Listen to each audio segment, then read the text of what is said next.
አሰላሙ አለይኩም ወራህመቱላሂ ወበረካቱ። እንዴት ናችሁ? ዛሬ እንዴት አዲስ ዩቲዩብ ቻናል መክፈት እንደሚቻል አሳያችኋለሁ። በመጀመሪያ በቀጥታ ዩቲዩባችን እንገባለን። ከገባን በኋላ ታች ዩ የሚለው ጋር ይነካል። ከዛም ቪው ቻናል፣ ይሄ ኦልሬዲ ቻናል ክሬት አድርጌ ትቼው ነበር እና ያልተከፈተ አካውንት ከሆነ ክሬት ቻናል ነው የሚለው እዚህ ጋር። አሁን እኔ ጋር ያለው ኤዲት ቻናል ነው የሚለው። ከዛ ኤዲት ቻናል ኦር ክሬት ቻናል የሚለውን ኦኬ እናደርጋለን። ከዛም ቻናል ኔም የሚለው ላይ በቀጥታ የምፈልገው ዩኒክ የሆነ የቻናል ስም ማድረግ ይኖርብናል።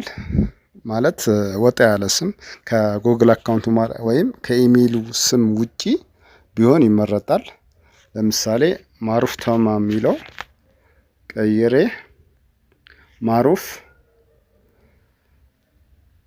ቲዩብ ብዬ መቀየር ይችላለሁ። እናንተ የመሰላችሁት ማለት ነው።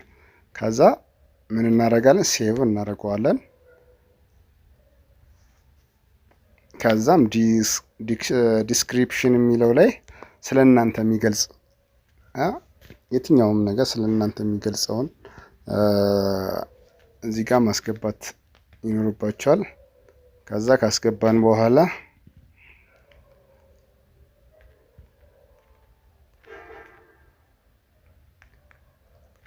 ኦር ሰብስክራይብ ስለ እናንተ የሚገልጽ ማንኛውም ነገር ዲስክሪፕሽን ታስገባላችሁ። ከዛ ሴቭ ይደረጋል። ከዛ ምን ሆነ ቻናል ክሬት አደረግን ማለት ነው።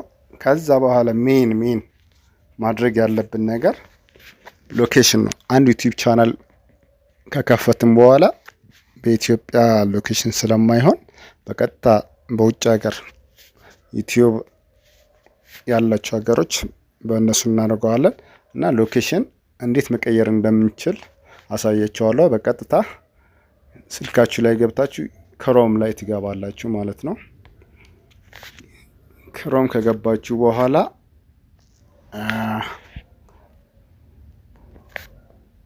ዩቲዩብ የሚላላ ክሮም ላይ ፕላስ የሚለውን ተጭናችሁ ከዛ እንደዚህ ይመጣላችኋል። ከዛ በመቀጠል ስማችሁ ያለበት ይገቡና ዩቲዩብ ስቱዲዮ የሚላል ዩቲዩብ ስቱዲዮም ላይ ትገባላችሁ። ከዛም ታች ዩቲዩብ ስቱዲዮም ላይ ከገባችሁ በኋላ ታች ሴቲንግ ምልክት አለ፣ ትጫኑታላችሁ ከታች። ከዛም እነዚህ ኦፕሽኖች ይመጣሉ። ቻናል የሚለው ላይ እንገባለን።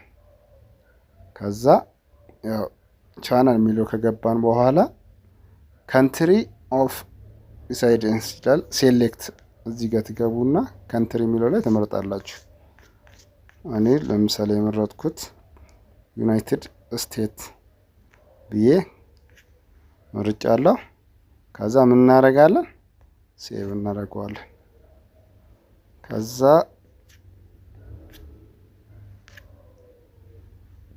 ምን አደረግን? በቃ ክሬት አደረግን።